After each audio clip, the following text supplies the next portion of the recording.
Hi, this is the Realme C51 and I'll show you the face unlock test on this device. So I just set up my face recognition and I'll make a couple of tries to unlock the device with my face, and we'll see how fast this option is and does it works. So let's start.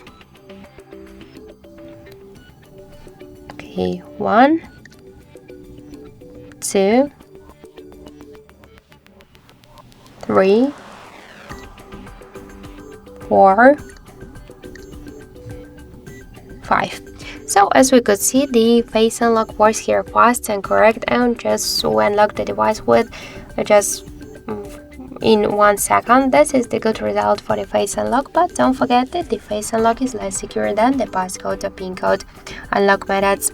So that's it. Thank you for watching, and if you like this video, leave thumbs up and subscribe.